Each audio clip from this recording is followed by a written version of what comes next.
Oh, hello, this is Tak Chung from Wok with Tak. In this video, I would like to show you how to season vegetables. And my approach in seasoning vegetables is not to overwhelm its natural flavor, but instead to enhance it.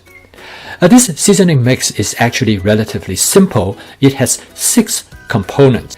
The mushroom seasoning is the only one of these 6 agents that you could not get it easily from your local supermarket or grocery store. But I have prepared a video, and from there you can find out where you can get it either online or from Asian grocery stores.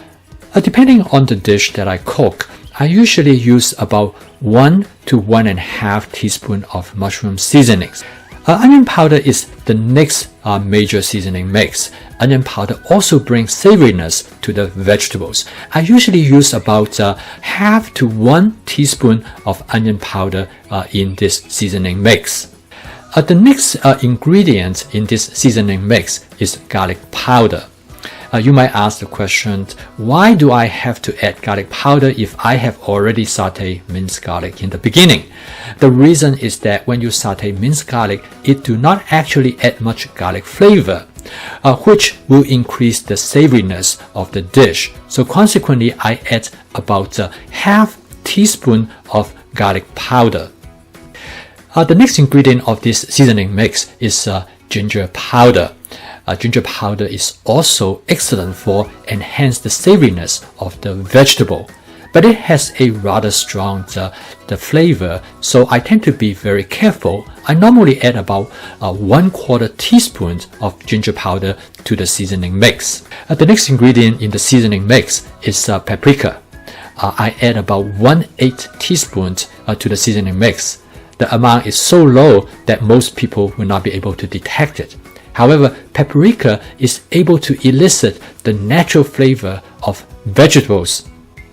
The final ingredient in the seasoning mix is cumin. Cumin serves the same purpose as paprika. I add about 1/8 teaspoon of cumin to the seasoning mix. Again, the quantity is so low that it is undetectable by most individuals. However, it is able to enhance the flavor of the vegetables. I would like to discuss with you, so what is the best way for you to dispense your seasoning agent to the wok? Now, one way you can do it is that you can mix the ingredients in advance. I'm measuring them into a bowl, and then you can add them to the wok all at once. The second way is that you can have all the bottles, containers of each individual ingredients right in front of you while you cook, and you can add them one by one at a time during cooking. I prefer the second way, and I use a Indian spice box known as Masala dabba, and I have all my ingredients in there, and when I'm ready to cook, I just open it up and they will be available to me. I like this method because it gives me more control of what I want to add at the time when I cook, and I can make changes or make adjustments much faster. The next question that you might have is that when should you add the seasoning mix during the cooking process? There are 2 opportunities that you can add the seasoning mix. The first opportunity is when you stir fry the vegetables, and during this time the seasoning mix actually will be stir fried together with the vegetables, and the end result is that the flavoring molecule will release and create a wonderful aroma.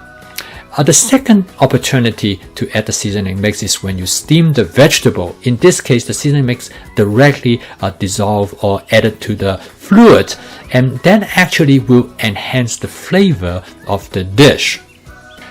So you have it. This seasoning mix is very simple. And the first 4 ingredients, mushroom extract, onion powder, garlic powder, and ginger powder, has a large margin of error. But the last 2, paprika and cumin, you need to be more careful.